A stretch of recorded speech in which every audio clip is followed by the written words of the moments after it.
Happy Thursday. Phil Lindemann with your Krystal 93 News at Noon.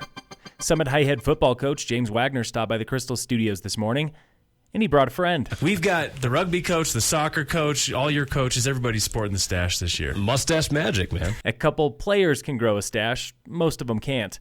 But everyone's getting into it over at Summit High. It's almost like a Jeep thing, you know, when people are in Jeeps, they wave at each other, but when we got mustaches on, we kind of give ourselves a little head nod and, keep walking. So keep that mustache magic moving. The Tigers are boarding a bus for Durango today. They're going to stay the night overnight and play the No.2 Demons tomorrow. The Tigers are currently ranked number 7 in the CHSAA 3A.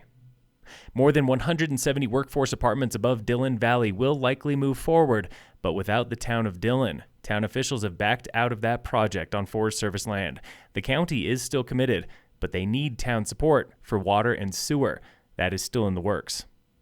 Cost of living, inflation, crime, and liquor laws were hot topics last night at a candidate forum in Frisco. State Representative Julie McCluskey seeking a third term on how she is already fighting for affordability. We've made really smart strategic investments in our workforce, in affordable housing, in healthcare services, and I'm excited to get back to work here in November. McCluskey's challenger, David Buckley of Kremling, believes she is not fighting the root cause of so many local troubles. What can we do to put more money in the pockets? I can tell you some of the areas that I'm going to focus on is that gas tax. We can get rid of that permanently, not just temporarily. We can look at property tax. Absolutely, we can lower that. Summit Sheriff Jamie Fitzsimons and challenger Chris Scheer agree on mental health programs like the SMART Team.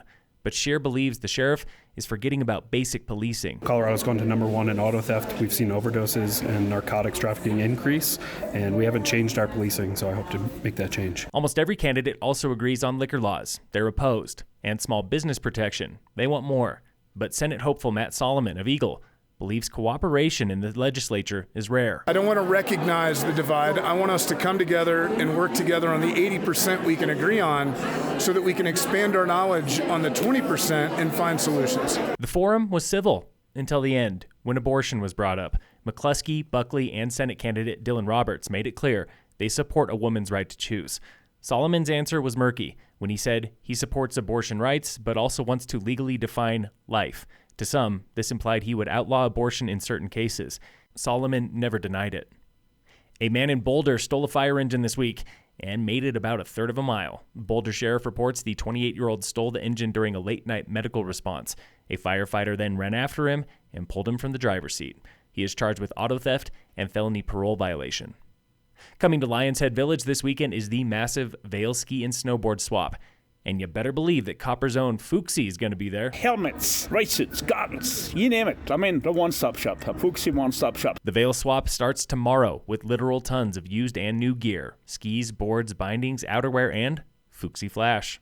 Tickets are free, but they're required. Get them online at vailskiswap.com. Local fire danger remains moderate today, still with no fire restrictions in Summit. In sports, the Rockies lost to the Dodgers yesterday, 6-1, to end the season with 94 losses, dead last in the NL West. Tonight, the Broncos play the Colts at 6:15 on Amazon Prime. And in local sports, brought to you by Cassandra Schultz & Associates, with American Family in Dillon, Lady Tigers Volleyball is playing Eagle Valley at home tonight. Phil Lindemann, Krystal, 93 News.